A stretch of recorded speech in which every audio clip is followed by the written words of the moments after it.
First of all, I know... Can you hear me in the back? I'll speak up. I know there's a lot of seminars that you have a choice for. And so Compass, myself, I thank you guys for coming in. Coming here means that you had to make a choice, and we thank you for making that choice.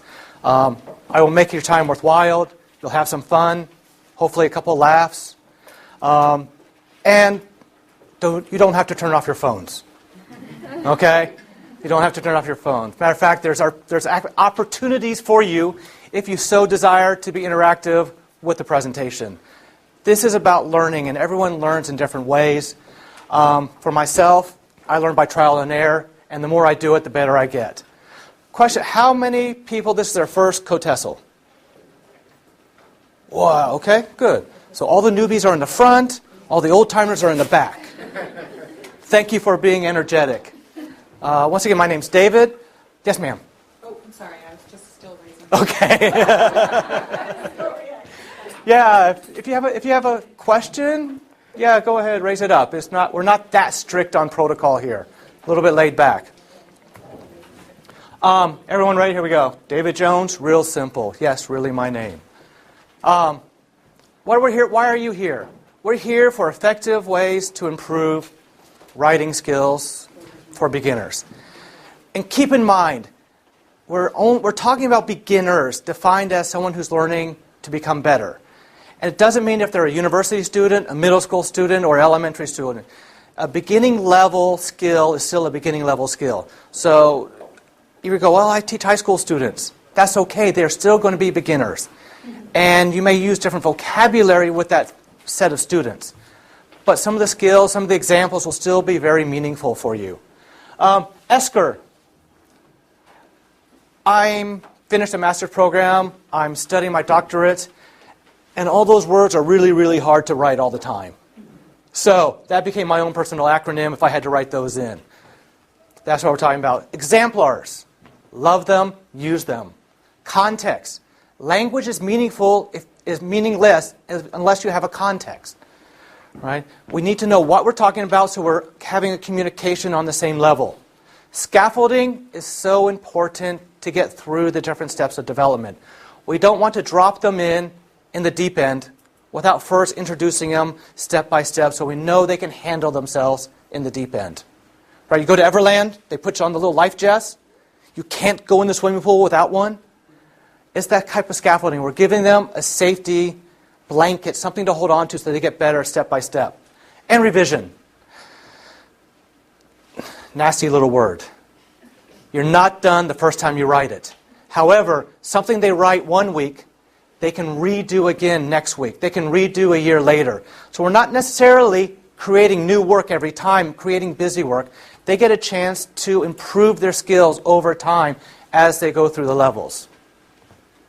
Real quick, what are we going to do? I'm going to give you, visualize the challenge that we have as English teachers in writing. Give you a chance to define some of the groups that we're talking about. So we're communicating commonly, context. Also, I'll give you some target learning goals for those groups. I'll give you some teaching tips. You're here, you're educators, you want to know how to be better, and I'll share some of those insights that I've learned and my friends have learned. Writing is a journey. Right? That's the bottom line. You do not write unless you want to write. And that's what we want to go through. Feel free for your bottom. See, there's a couple, there's going to be some tweeter calls. If you want to tweet them out, if you want to use them later, feel free. KOTESOL will love it. Compass will love it. I'll like it. All righty. It's a journey. Sometimes it's really beautiful. That's what we want. However, for many writers, it's scary. How do I get there? What am I going to do?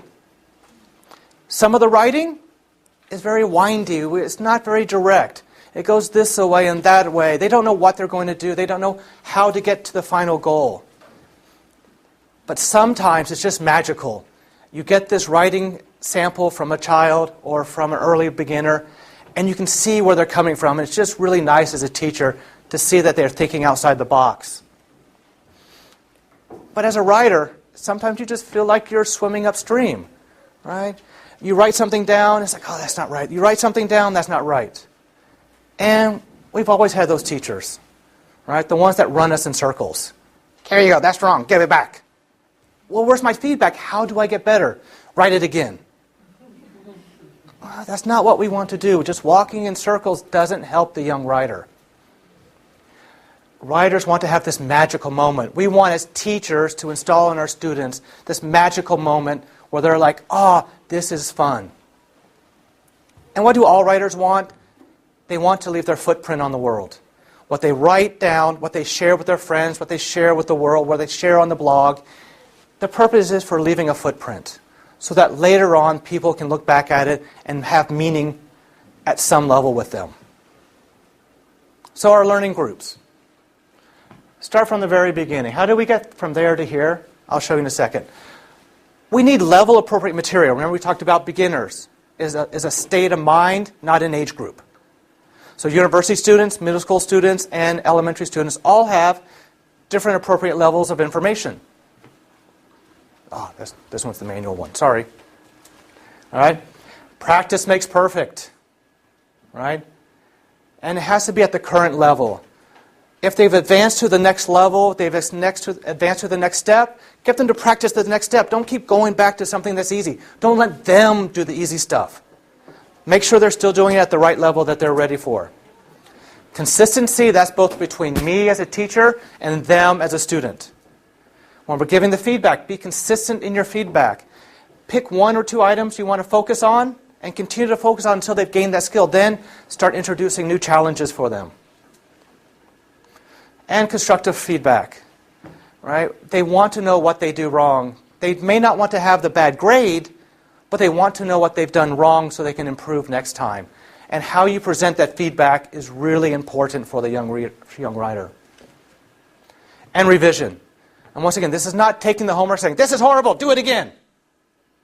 We're like, wow, this is great, we'll use it again later. Then come back to it once they've learned some more skills. Oh, remember this from last month?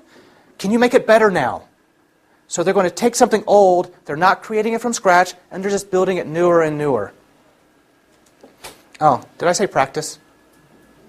All these things have to do practice. You don't learn it overnight. Right? And what do I mean by that? We're in Korea. Everyone in Korea knows how to play the piano or the violin, right? Bless them, the piano scares the heck out of me. Too many keys. Right? But English is an analogy to music. We learn through the same process. Mothers, this is a hint. If you're talking to a mother about English, explain to them in music first, and then your point will be more meaningful to them. This is the basic scale, right? You can take a brand new person like me, 2 to 3 weeks, I'll be able to play the scale. Okay, maybe not 3 weeks for me, but other people children will be able to play the scale in about 3 weeks worth of practice. And that's our beginner level. What is next? We want to enjoy, we want to express ourselves. So we get Mary Had a Little Lamb. Right?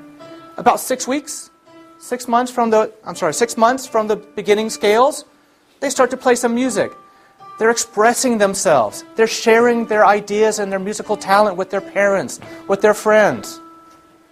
So we consider this like an emerging or early developing area because they're creating their own stuff.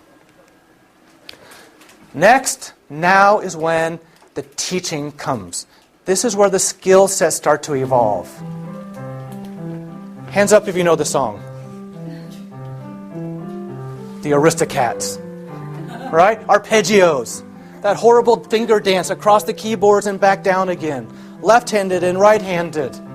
They're developing better skills. They're getting better dexterity. They're learning how to combine different musical notes to create music. The final step of this is something really, really amazing. All those notes come from those other sets of paper, yet it's so amazing. We consider this fluency. We consider this ability to communicate with each other at an almost native level, right?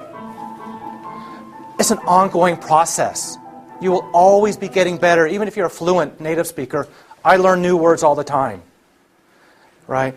So you're never done being fluent, but you can always aim for it, and it only happens through practice. Now, how does this work when we're talking about writing? It's not magic. You have to do practice. So we start at the very basic level, the beginner. We're involved with a lot of those here. Emerging, early developing, thematically they're basically the same. So we're going to put them in the same box. Then we have the developing. Remember, those are the guys who are starting to create on their own, who have a lot more dexterity in their language. And then finally at the top are the fluent speakers. Right?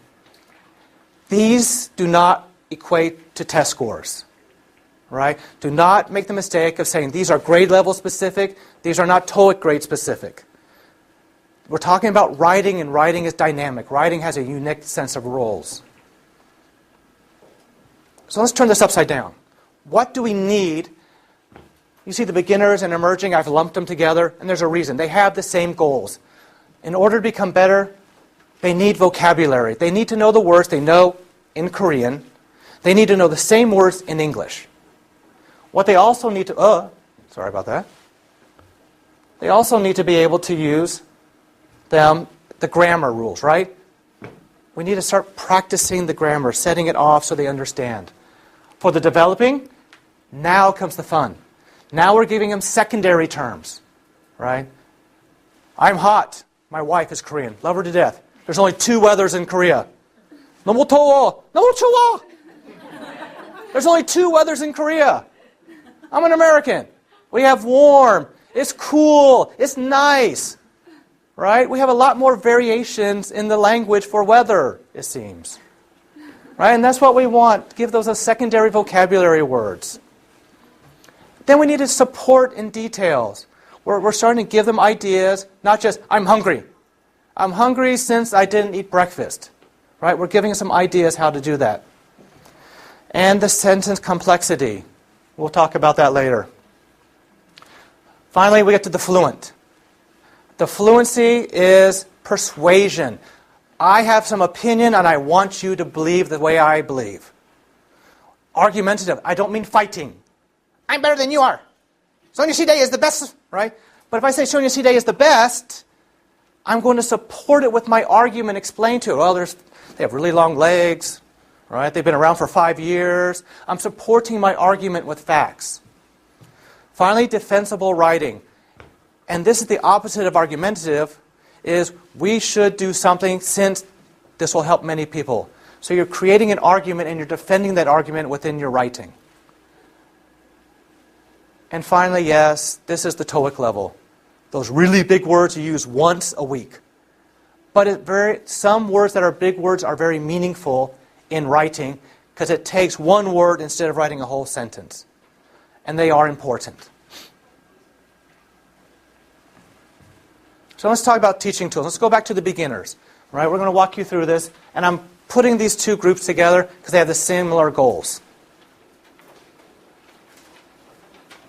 Exemplars. Right? Yes, feel free to follow along. What is an exemplar? Open question. What's an exemplar? Yes, ma'am. An example. An example. Right? It's an example, the very simplest means, right? In most books, we have some sort of example. All right? This is what I want you to do by the end of this unit. This is where we're going. Right? The first time you go to Everland, right, your mom and dad took the little brochure and say, look, this is where we're going. And you got really excited. Same thing, we're giving them an example of this is where I want you to go. I know you can do this. I believe in you to do this on your own. And so we're telling them how we're going to start the journey. Yeah. No,